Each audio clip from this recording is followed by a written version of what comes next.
Hello दोस्तों, नमस्कार। Welcome back to Curiosery for the daily dose of football.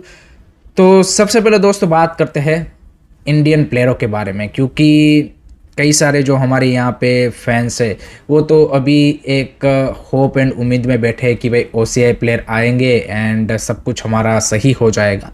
लेकिन उसका भी हमने मल्टीपल टाइम्स यहाँ पे एक्सप्लेन किया है कि सिर्फ प्लेयर आ जाने से कुछ नहीं होगा, उसके अराउंड आपको उस तरीके का सिस्टम भी क्रिएट करना पड़ेगा जिसके regarding AFF to be honest इतना सीरियस अभी दिखता नहीं है।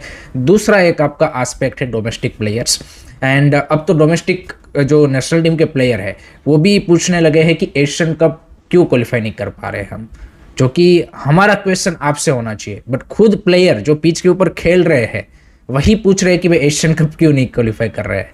तो उसका यहाँ पे आज आंसर हम फाइंड करने की कोशिश करते हैं। एंड वन ऑफ दी जो एक्सप्लेनेशन है वो ये है कि थाईलैंड के जो अभी नेशनल टीम के स्ट्राइकर हैं यहाँ पे शुफनेट मुरियांट, कि जिन्होंने थाईलैंड के लिए 36 मैचेस में 15 गोल स्कोर किए हैं, 23 साल के स्ट्राइकर है। एंड थाईलैंड की जो टॉप लीग है उसके one of the top club Buriram United, जो कि रेगुलरली एएफसी लेवल पे भी खेलता है, मल्टीपल टाइम थाईलैंड की लीग भी जीत चुका है, उनके लिए खेल रहे थे। उन्होंने जापान के J2 लीग का जो क्लब है यहाँ पे आरबी ओमिया, उनके लिए साइन किया है। Just imagine this scenario now in Indian football context, कि भाई इंडियन नेशनल टीम का कोई टॉप स्ट्राइकर हो, कोई विंगर हो, या फिर किसी भी पोजीशन पे टॉप प्लेयर हो, एंड 23, 24, 25 साल का प्लेयर है वो। आईएसएल में मोहन बगान, ईस्ट बंगाल या फिर बेंगलुरु एफसी, मुंबई सिटी, मतलब केरला ब्लास्टर, आईएसएल के जो टॉप क्लब्स है उनके लिए खेल रहा है। आप सोच सकते हैं कि वो इस तरीके का यहाँ पे ट्रांसफ़र करेगा। That is the difference. लोग पूछते हैं ना कि इंडिया फीफा वर्ल्ड कप क्यों क्वालिफाई नहीं कर रहा, इंडिया एशियन कप क्यों क्वालिफाई नहीं कर रहा। बस यही डिफरेंस है। जो बाकी के वर्ल्ड के फुटबॉलिंग नेशंस है एंड उनके जो प्लेयर्स है उनमें ज़्यादा हंगरनेस, डिज़ायर एंड आप बोल सकते हैं कि हार्डवर्क करने का जज्बा है। एंड ये रियलिटी है। आप चाहे अफ्रीकन प्लेयर्स देखिए, साउथ अमेरिकन प्लेयर्स देखिए, they have a much more tougher pathway in football than जो हमारे यहाँ पे यू कैन से कि पुअर बैकग्राउंड से प्लेयर्स आते हैं, उनसे भी ज़्यादा उनका रास्ता टफ होता है। बट वो क्यों लोग यहाँ पे सक्सेस हासिल कर पाते हैं या फिर यूरोपियन यहाँ पे लीग में वो सक्सेस हो पाते हैं, बिकॉज उनके लिए भाई that is the only survival. हमारे यहाँ पे जो प्लेयर्स है उनके लिए स्टार्टिंग में थोड़ा सा डिफ़िकल्ट होता है, लेकिन जैसे ही वो यहाँ पे आई लीग आईएसएल का कॉन्ट्रैक्ट हासिल कर लेता है फिर वो कंप्लीसन बन जाता है। फिर उसके अंदर वो जो डिज़ायर है, वो हंगरनेस है, वो ख़त्म हो जाता है कि भाई मेरे को और ज़्यादा इंप्रूव करना है या फिर मेरे को और ज़्यादा यहाँ पे बेटर कम्पिटिटिव लीग में जाना है, वो ख़त्म हो जाता है। एंड जब आपको भाई ईजी मनी उस तरीके से मिलने लगता है फिर वो हंगरनेस, वो डिज़ायर नहीं रहता। तो चाहे हम एएफएफ को कितना ब्लेम दे, चाहे हम ये बोले कि हमारे पास ये नहीं है, वो नहीं है, देखिए किसी भी कंट्री में जो वर्ल्ड का फीफा रैंक 1 कंट्री भी है वहाँ पे भी सारी चीज़ें सही नहीं है। But eventually at the end of the day आपका जो सबसे इम्पोर्टेंट स्टेक होल्डर है फुटबॉल का, प्लेयर, अगर प्लेयर के अंदर ही वो नहीं है then you can't do anything. तो ये सिंपल सा रीज़न है आपका यहाँ पे कि आप देखिए कि आसियान कंट्रीज़ के जो प्लेयर्स है वो भी धीरे धीरे भाई यहाँ पे अपना पाथवे क्रिएट करने लगे हैं। एंड ये जो आरबी ओमिया क्लब है this is run by the Red Bull group, जिसके भाई जो ग्लोबल हेड है वो है अर्गन क्लोप। एंड सपोज कीजिए कि भाई J2 लीग में जाके वो वहाँ पे अगर अच्छा करता है उस क्लब के लिए, then he might get a chance for the Red Bull के जो बाकी क्लब है, आरबी लेप्जिग हो गया या फिर दे मल्टीपल अदर क्लब्स, वहाँ पे फिर उसको यूरोप में मौका मिल सकता है। That's how you create your pathway. हमारे यहाँ पे वो भी नहीं है, तो कुछ लोग ओसीआई के भरोसे बैठे हैं एंड इधर ये डोमेस्टिक प्लेयर्स तो कुछ करने वाले नहीं है, क्योंकि इनको चाहिए भाई डायरेक्ट यूरोपियन लीग्स। ऐसे तो नहीं होगा भाई, आपको स्टेप बाय स्टेप ही जाना पड़ेगा। बट वो होता हुआ दिख नहीं रहा है एंड ऐसा यहाँ पे इकोसिस्टम भी नहीं दिख रहा है कि जो प्लेयरों को भी मोटिवेट करे कि भाई you should try out outside India. तो that is the story of Indian football. Second बात करते हैं भाई जो आईएसएल की न्यू टीम का प्रमोशन है उसके regarding.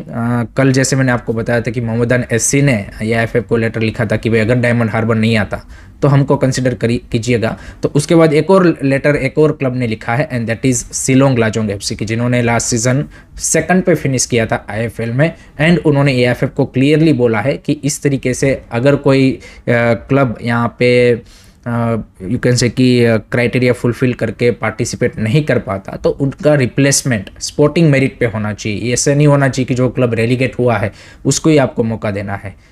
Fair and square manner में यहाँ पे आपको प्लेऑफ खिलाना चाहिए डबल लेग, एंड उसमें जो टीम जीते उनको आपको प्रमोशन देना चाहिए, which is I think right way to do it. Mohammed Ansi ने जैसे बोल दिया कि हमको कंसिडर कर लीजिए, ऐसा नहीं होना चाहिए। तो आई थिंक शिलोंग लाजोंग ने बिल्कुल सही बोला है कि स्पोर्टिंग मेरिट है उसको आपको बना के ही रखना चाहिए। सो आई थिंक उनका जो सजेशन है वो सही है। But AFF and ISL clubs की जो कमिटी है, मैनेजमेंट कमिटी, देखते हैं वो क्या करते हैं। शिलोंग लाजोंग अगर मेरे हिसाब से तो आता है आईएसएल में, that would be a great thing to be honest, but let's see the final decision regarding that promoted team in ISL वो क्या बनता है। आपका क्या मानना है, आपके क्या थॉट्स है, कमेंट सेक्शन में ज़रूर बताइए। नेक्स्ट उसके बाद बात करते हैं दोस्तों फीफा वर्ल्ड कप के बारे में, एंड उसमें भाई फाइनली रोनाल्डो फैंस के लिए एक अच्छी खबर आ रही है। कल रोनाल्डो ने भाई ब्रेस स्कोर करके पोर्टुगल को 5-0 का एक थंपिंग विन दिलवाया है over debutantes Uzbekistan, and that was a much needed win for Portugal, क्योंकि फर्स्ट मैच में जो उनका कॉन्गो के सामने रिजल्ट आया था उसके बाद they were under pressure and lot of criticism भी रोनाल्डो एंड पोर्टुगल को झेलना पड़ा था। बट कल उन्होंने भाई यहाँ पे जिस तरीके की उनकी क्वालिटी है प्लेयरों की उसी हिसाब की परफॉर्मेंस भी पुटअप की, एंड उज्बेकिस्तान को भाई यहाँ पे बिल्कुल यू कैन से कि चारों खाने चित कर दिया, and great victory. And Ronaldo ने भी जो दोनों गोल स्कोर किए, brilliant goal from him. So finally उनका भी जो फॉर्म में आना है that is good sign for Portugal. Let's see अब इस फॉर्म को कैसे वो कंटिन्यू कर पाते हैं। एंड जो उनका ग्रुप स्टेज का लास्ट मैच है वो है against Colombia, so that would be a interesting match. And देखते हैं वो अपने ग्रुप में फर्स्ट पे फिनिश करते हैं या फिर सेकंड में, that will decide the round of 32 opponent. So great performance from Portugal. आपको कैसा लगा मैच, कमेंट सेक्शन में ज़रूर बताइए।